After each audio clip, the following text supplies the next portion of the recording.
কেমন রহমতের নবী আমার, যেই রহমতের নবী রাস্তা দিয়া হাঁটে, রাস্তার পাশের গাছগুলো নত হয়ে রসুলের সালাম দেয়। কেমন আমার মায়ার নবী, রাস্তা দিয়ে নবী হাঁটতেছেন, মেঘের খন্ড নবীর ছায়া দেয়, সূর্যের গরম যেন না লাগে। নবী রাস্তা দিয়ে হাঁটে, নবীর শরীরের মধ্যে মশা মাছি পড়ে না, হারাম।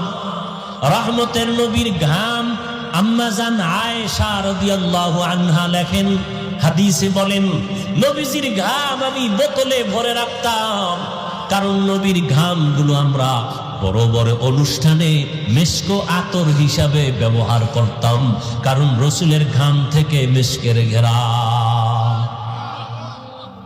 এরে নবীর আশিক, ওই নবীর কারণে আমাদের এত সম্মান। ওই রসুলকে চিনলেন না রে মুসলমান, ওই রহমতের নবী যাকে দেখলে চোখে পানি রাখা যায় না, দিলটা শান্ত হয়ে যায়, সেই নবীকে কয়দিন দেখছে আবু জাহাল? 13 বছর বয়ান শুনছে, এরপরও কালেমা পড়ে নাই। কপাল ভালো না খারাপ? হাতের মুষ্টিতে পাথর নিয়ে কয়, এই আব্দুল্লাহর ছেলে মুহাম্মদ সাল্লাল্লাহু, বলো তো আমার হাতে কি? নবী বলেন, আমি বলতে পারবো না। কেনা বলো, বললে কি হবে? কয় এখনই কালেমা পড়ব। নবীজি বলেন, হাতের মধ্যে কি আছো তোরা নিজের একটু আওয়াজ দে।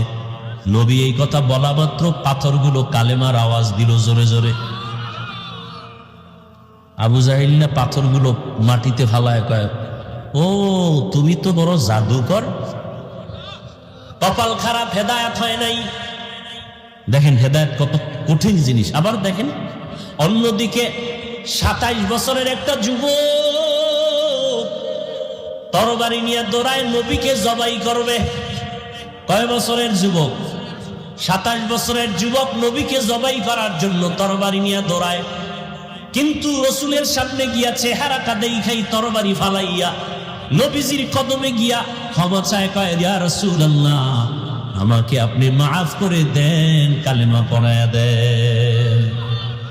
দেখছেননি 13 বছর নবীর পাশে থাইকা বয়ান শুনিয়াও কালেমা পড়ে না আবু জাহাল, এটাও কপাল। আর ওমর নবীকে জবাই করতে গিয়াও কালেমাওয়ালা হয়ে গেছে। কয় বছর বয়সে? 27 বছর বয়সে। নবীজি এমন একটা দোয়া কইরা দিছে ওমরের জন্য, এখন ওমরের পাওয়ার বাইরে গেছে। কেমন পাওয়ার? কয় ওমর রাস্তা দিয়া হাঁটে, শয়তান ভাগে, শয়তান ভয় পায় ওমরের। কেমন পাওয়ার? আমগো বাঙালি এক চালাক কয়, শয়তান আমারেও ভয় পায়। কেন? কয় আমি ওর থেকে বড় শয়তান, আমি যেই দুষ্টামি জানি, চালাকি জানি, শয়তান এগুলো জানে না। ওমর রাস্তা দিয়া হাঁটতেছে, হঠাৎ অন্য দিক থেকে একটা যুবক আসতেছে মদের বোতল হাতে। ওমরের দেখা যুবকের হাত দুর্বল, কাঁপাকাঁপি শুরু হয়ে গেল, প্রচন্ড ভয়। কারণ ওমরে ফারুক রাদিয়াল্লাহু আনহু যদি উল্টা পাল্টা দেখে মদের বোতল তো আমার কল্লা ফেলে দিবে, তরবারি তার হাতে সব সময় রেডি। পাওয়ার অনেক বেশি। যেমন দরুদ শরীফ পড়ি সাল্লাল্লাহু আলাইহি ওয়াসাল্লাম, একটু পারেন না আপনারা? এই এতটুকু শব্দের পাওয়ার কত? যদি একবার পরে সাল্লাল্লাহু আলাইহি ওয়া আলিহি ওয়াসাল্লাম, সাথে সাথে 3টা পুরস্কার পেয়ে যাবে। প্রথম পুরস্কার 10টা গুনাহ মাফ হয়ে যাবে। দ্বিতীয় পুরস্কার 10টা নেক আমলনামায় যোগ হবে। তৃতীয় পুরস্কার আল্লাহর কাছে আপনার আমার মর্যাদা 10 গুণ বেড়ে যাবে।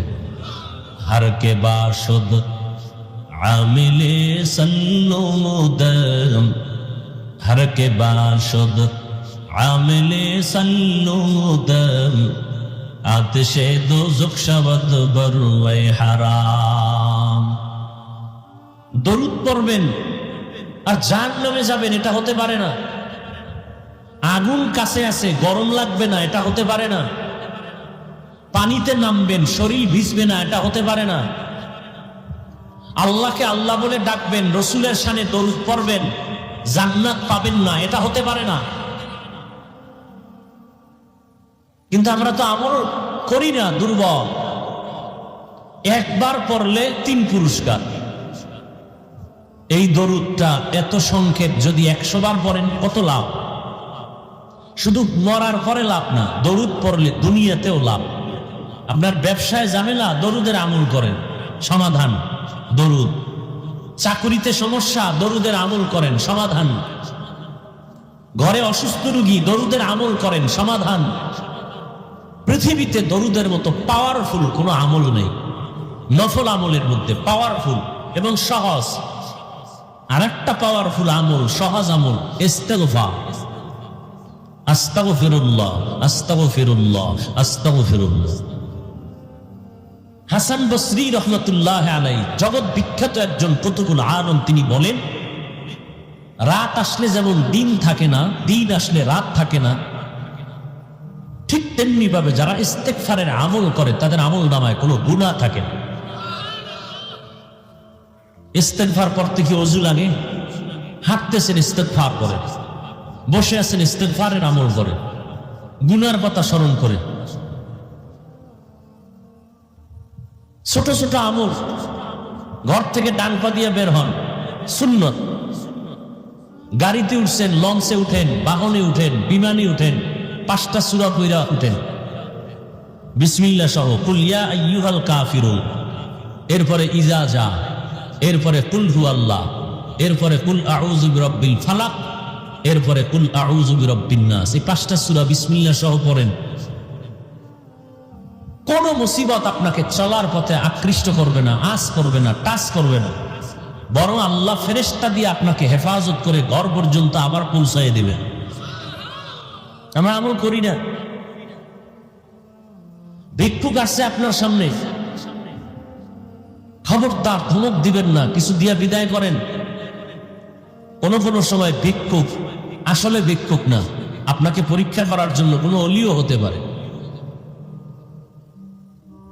এরকম বহু ঘটনা আছে। মাটি কাজ করে, এরকম লেবার আছে না, মাটি কাটে, ওরা তো হজরের আজান দিলেই কাজে যায়।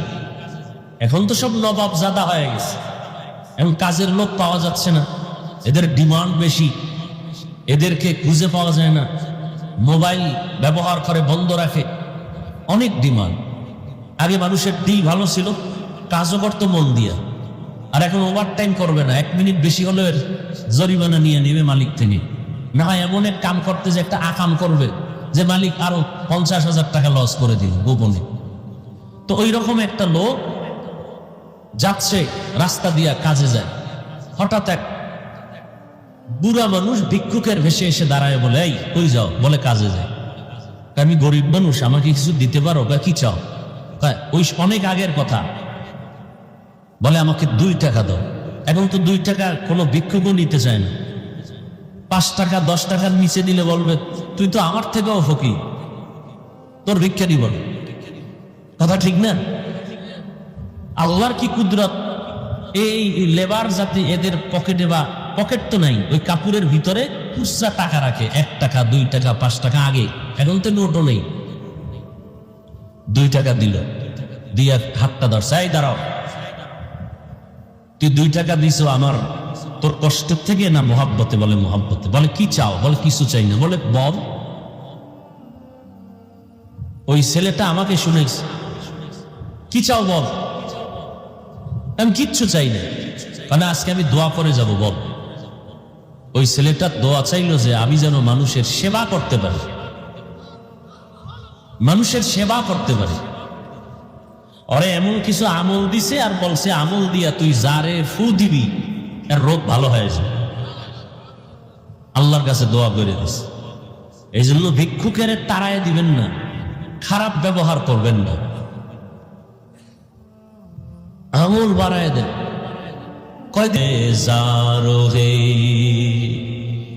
কোরআনের বাগানে বসা মাত্র সব গুনাহ মাফ। দুনিয়াতে আর কোনো বাগান নাই যেখানে বসলে গুনাহ মাফ হবে। কিন্তু এই মজলিস এত দামি, এখান থেকে যদি কেউ বয়ান শুনিয়া মোনাজাতে কান্না করে তওবা করে বাড়িতে রওনা হয়, আল্লাহ না করুন যদি অবস্থায় তার মরণ হয়, বিনা হিসাবে জান্নাত। কত কত বড় দামি মজলিস, আল্লাহ কত দয়াময়। আল্লাহ বলেন সময়টারে কাজে লাগাও। হাদিসে পাকে নবী বলেন কেউ যদি এশার নামাজ পড়ে ঘুমায়, কি করে?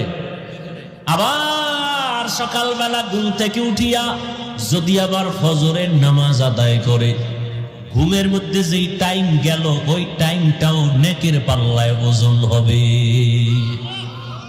চিন্তা করছেন? আপনি ঘুমায় রয়েছেন কিন্তু এই সময়টাও নেকের পাল্লায় ওজন করা হবে। ওগো নবীর উম্মতেরা,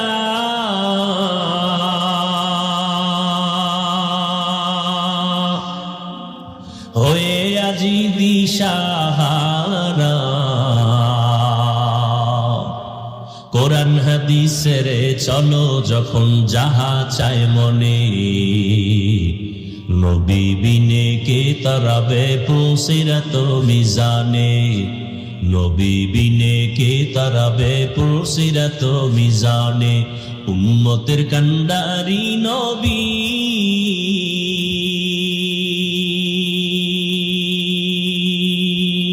কাঁদছেন উম্মতের লাগি,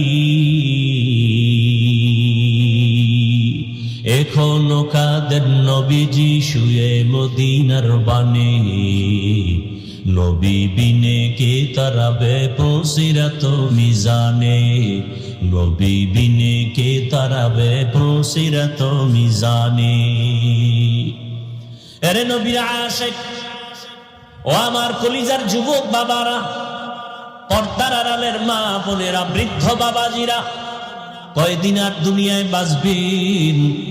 সময় কিন্তু চলে যাচ্ছে, আর তালাশ করে সময় আর ফিরাইয়া নেওয়া যাবে না। ও আল্লাহর বান্দারা, আজকে তুমি যুবক, যৌবনের বাহাদুরি করে রাস্তায় হাঁটো, তোমার দাদা তোমার নানা দিকে তাকাও, তারাও কিন্তু আজকে লাঠি নিয়ে চলে। আমার মতো যৌবন তাদেরও ছিল। পানি ভাত খাইয়া যেই শক্তি দেখাইতো, এখন বিরিয়ানি খাইয়াও সে শক্তি আর পায় না, লাঠি ছাড়া চলতে পারে না। তোমারও কিন্তু এমন একটা জীবন আসবে, আজকের এই বাহাদুরি থাকবে না, একদিন সব নিঃশেষ হয়ে যাবে, বাড়ি ঘর কিছুই সাথে যাবে না। হ্যাঁ, যদি তোমার উপার্জনের হালাল কামাই দিয়ে একটা মসজিদ বানাও, মাদ্রাসা বানাও, একজন কোরআনওয়ালা তৈরি করো, হাসরের ময়দানে এই কোরআনওয়ালা সুপারিশ করে বলবে, আল্লাহ এই বান্দা আমাকে মাদ্রাসায় কোরআন শিক্ষার ক্ষেত্রে সহযোগিতা করেছে, এই বান্দাকে জান্নাত দেব। আল্লাহ বলবেন, যাও, কোরআনের সুপারিশ করেছো, আমি তাকেও জান্নাত তোমার সাথে দিয়া দিলাম।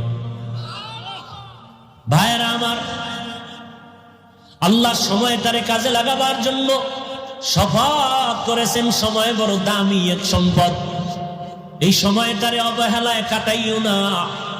ও আমার কলিজার যুবক, আজকে সময়কে অপচয় কাটানোর জন্য মোবাইল হাতে দিয়ে দিছে সব বেঈমানেরা। সময় কেমনে যায়, রাত্র 3টা বাজে খবর নাই, 4টা বাজে খবর নাই, ফজরের আজান কখন হলো খবর নাই। অথচ এই মোবাইলের কারণে চোখের পাওয়ার নষ্ট, মাথা নষ্ট, শরীর দুর্বল, হার্ট দুর্বল। এরপর ওই মোবাইলের গুনাহ থেকে নিজেদেরকে বাঁচাইতে পারি না রে বাবা। কয়দিন আর এই বাহাদুরি? ঘুমের মধ্যে আজরাইল যদি আসে, কি নিয়ে আল্লাহর আদালতে দাঁড়াবে? এজন্য আল্লাহ শপথ করে বলেন, সময়ের শপথ, সময় বড় দামি। সময়টারে যারা কাজে লাগাইছে তারা দামি হয়ে গেছে, আখিরাতের লাইনও হয়েছে, দুনিয়ার লাইনও হয়েছে। এ ভাই, যারা মোটামুটি লেখাপড়া করছেন, আপনারা তো জেনারেল লাইনে পড়েছেন, আপনাদের লাইনে কত সন্তান একসাথে স্কুলে যাইতেন, কিন্তু আপনি আজকে লেখাপড়া তেমন করেন নাই, কিন্তু আপনার সাথে ওই ছেলেটা লেখাপড়া কইরা কিন্তু আজকে ওসি, ডিসি, র্যাব, আর্মি, অনেক টাকার মালিক হয়েছে। নাই, সময়টারে কাজে লাগাইছে। আর আপনি বলছে, আমারে শিক্ষকে ধমক দিল কেন, আমি লেখাপড়া করব না। আমারে শিক্ষকে বেতের বাড়ি দিল কেন, লেখাপড়া করব না। আপনি রাগ কইরা চলে গেছেন, কপাল পুড়ে ফেলছেন। আর আপনার সাথে ওই ছেলেটা লেখাপড়া করি আজকে matric MA IA BA pass করার পর এখন সে doctor, MBBS doctor, homeopathic doctor, সময়টারে কাজে লাগাইছে। এখন সম্মান এলাকায় সব থেকে বেশি। কেন? টাকা আছে কয় না। তাহলে এত সম্মান কেন? শিক্ষা অনেক বেশি, প্রফেসর, ইঞ্জিনিয়ার, এজন্য তার দাম, ওসিডিসি এজন্য তার দাম, এমপি মন্ত্রী এজন্য তার দাম। এরে আল্লাহর বান্দারা, আল্লাহ সময়টারে কাজে লাগাবার জন্য তাগিদ দিলেন। এরপরে আমার আল্লাহ বলেন, ইন্নাল ইনসানা লাফি খুসর, দুনিয়াতে যত মানুষ আছে সব মানুষ ধ্বংস হয়ে যাবে, জাহান্নামে যাবে। কিন্তু 4 গুণওয়ালারা জাহান্নামে যাবে না। কয় গুণ? কষ্ট হইতেছে আপনাদের না? তাই এমনি তো নাচনেওয়ালা বুড়ি, আরো যদি ভাই ঢোলের বাড়ি। হ্যাঁ, এই আল্লাহর বান্দারা সব ভিআইপি মানুষ, রোজার মাস ইফতারি খাইয়া শরীরে এমন তেল, এনার ওয়াজ মজ ভালো লাগে না, নিজেও বয়ান শুনেন না, আরো 10 জন মানুষ আসছে বয়ান শুনতে, তাদের মাঝখানে আপনি চলাফেরা কথাবার্তা বলে ডিস্টার্ব করেন। আপনি ক্ষতির জন্য দুনিয়াতে জন্ম নিলেন, আপনার কপাল এত খারাপ কেন? আপনি শুধু অন্যের ক্ষতিই করবেন জীবনভর। আল্লাহ আপনার এই জন্য পাঠাইছে, জীবনে কারো উপকার করতে পারবেন না। আপনার যদি বয়ান শুনতে ভালো না লাগে, আপনাকে তো জোর করে আনা হয় না। আপনি আসছেন কেন? আল্লাহ যেহেতু নিয়ে আসছেন, কপালটা যদি খারাপ হয় যে মোনাজাতটা দিয়া মা বাবার জন্য দোয়া না করে যাবেন, তো এমন কপালের দাম কি? মাইকের আওয়াজ অনেকে শুনতেছে, কিন্তু কোরআনের বাগানে আসার সুযোগ নাই, তৌফিক নাই। আল্লাহ না দিলে হবে না, আল্লাহ তৌফিক না দিলে হয় না। বহু টাকাওয়ালা আছে, চাইলেই মক্কা মদিনা যেতে পারে না। আল্লাহ যাকে কবুল করেন সেই মক্কায় যায়, মদিনায় যায়। মনে চাইলেই বাবা নেক আমল করা যায় না, কোরআনের বাগানে বসা যায় না। আল্লাহ যাদের কবুল করবেন তারা এই ময়দানে বসবে। হেদায়াতের মালিক আমার আল্লাহ। আরে হেদায়াত বড় কঠিন জিনিস। 13টা বছর রসুলকে দেখলো, বয়ান শুনলো, এরপরও কালেমা পড়ে না, নাম আবু জাহাল। কেমন কপাল পোড়া! যেই রসুলকে এক নজর দেখলে জাহান্নামের আগুন হারাম, যেই রসুলকে মোহাব্বতের নজর দিয়ে যদি তাকায় সাথে সাথে পেটের ক্ষুধা থাকে না। কেমন রহমতের নবী! যেই রহমতের নবী রাস্তা দিয়া যখন হাঁটেন, যেখানে নবী কদম দেন ওই জায়গা থেকে বছরকে বছর শুধু মিশকের ঘেরান। কেমন রহমতের নবী আমার! যেই রহমতের নবী রাস্তা দিয়া হাঁটে, রাস্তার পাশের গাছগুলো নত হয়ে রসুলের সালাম দেয়। কেমন আমার মায়ার নবী! রাস্তা দিয়া নবী হাঁটতেছেন, মেঘের খন্ড নবীর ছায়া দেয়, সূর্যের গরম যেন না লাগে। নবী রাস্তা দিয়া হাঁটে, নবীর শরীরের মধ্যে মশা মাছি পড়ে না, হারাম। রহমতের নবীর ঘাম আম্মা জান আয়েশা রাদিয়াল্লাহু আনহা লেখেন, হাদিসে বলেন, নবীজির ঘাম আমি বোতলে ভরে রাখতাম, কারণ নবীর ঘামগুলো আমরা বড় বড় অনুষ্ঠানে মিশক আতর হিসাবে ব্যবহার করতাম, কারণ রসুলের ঘাম থেকে মিশকের ঘেরান। এরে নবীর আশিক, ওই নবীর কারণে আমাদের এত সম্মান। ওই রসুলকে চিনলেন আরে মুসলমান, ওই রহমতের নবী যাকে দেখলে চোখে পানি রাখা যায় না, দিলটা শান্ত হয়ে যায়। সেই নবীকে কয়দিন দেখছে আবু জাহাল? 13 বছর বয়ান শুনছে, এরপরও কালেমা পড়ে নাই। কপাল ভালো না খারাপ? হাতের মুষ্টিতে পাথর নিয়ে কয়, এই আব্দুল্লাহর ছেলে মুহাম্মদ সাল্লাল্লাহু, বলো তো আমার হাতে কি? নবী বলেন, আমি বলতে পারবো না। কেন? বলো, বললে কি হবে? কয় এখনই কালেমা পড়বো। নবীজি বলেন, হাতের মধ্যে কি আছো তোরা নিজের একটু আওয়াজ দে। নবী এই কথা বলা মাত্র পাথরগুলো কালেমার আওয়াজ দিল জোরে জোরে। আবু জাহিল না পাথরগুলো মাটিতে ফালায় কয়, ও তুমি তো বড় জাদুকর। কপাল খারাপ, হেদায়াত হয় নাই। দেখেন হেদায়েত কত কঠিন জিনিস। আবার দেখেন অন্যদিকে 27 বছরের একটা যুবক তরবারি নিয়ে দৌড়ায় নবীকে জবাই করবে। কয় বছরের যুবক? 27 বছরের যুবক নবীকে জবাই করার জন্য তরবারি নিয়ে দৌড়ায়, কিন্তু রসুলের সামনে গিয়া চেহারা কাদেই খাই তরবারি ফালাইয়া নবীজির কদমে গিয়া ক্ষমা চায়, কয় ইয়া রাসূলুল্লাহ আমাকে আপনি মাফ করে দেন, কালেমা পড়ায়া দেন। দেখছেন নি 13 বছর নবীর পাশে থাইকা বয়ান শুনিয়াও কালেমা পড়ে না আবু জাহাল, এটাও কফাল। আর ওমর নবীকে জবাই করতে গিয়াও কালেমাওয়ালা হয়ে গেছে। কয় বছর বয়সে? 27 বছর বয়সে। নবীজি এমন একটা দোয়া কইরা দিছে ওমরের জন্য, এখন ওমরের পাওয়ার হয়ে গেছে। কেমন পাওয়ার? কয় ওমর রাস্তা দিয়ে হাঁটে, শয়তান ভাগে, শয়তান ভয় পায় ওমরের। কেমন পাওয়ার? আমগো বাঙালি এক চালাক কয় শয়তান আমারেও ভয় পায়। কেন? কয় আমি ওর থেকে বড় শয়তান, আমি যেই দুষ্টামি জানি, চালাকি জানি, শয়তান এগুলো জানে না। ওমর রাস্তা দিয়ে হাঁটতেছে, হঠাৎ অন্য দিক থেকে একটা যুবক আসতেছে মদের বোতল হাতে। ওমরের দেখা যুবকের হাত দুর্বল, কাঁপাকাঁপি শুরু হয়ে গেল, প্রচন্ড ভয়। কারণ ওমরে ফারুক রাদিয়াল্লাহু আনহু যদি উল্টা পাল্টা দেখে মদের বোতল তো আমার কল্লা ফেলে দিবে। তরবারি তার হাতে সবসময় রেডি, তরবারি রেডি, উল্টা পাল্টা হলেই তরবারির আঘাত। তো ওমরে ফারুক রাদিয়াল্লাহু আনহু চোখে চোখ করে গেছে, মদের বোতলটা ফালাইতেও পারে না। এখন যুবক মনে মনে তওবা করছে, জীবনে আর মদ খামু না, মদ পান করবো না, অন্তত ওমর থেকে আল্লাহ আমারে বাঁচান, নাহলে ওমর তো কল্লা ফালাই দেবে। যুবক বোতলটা এভাবে গোপনে রাইখা দাঁড়ায় গেছে। ওমর তো দেখছে বোতল, কাছে আইসা গায়, যুবক বোতলটা আমার হাতে দেখি। যুবক ভয় দেয় না, কাঁপতেছে, কয় দে। যুবক তো অন্তর দিয়ে আমার আল্লাহর কাছে তওবা করেছে।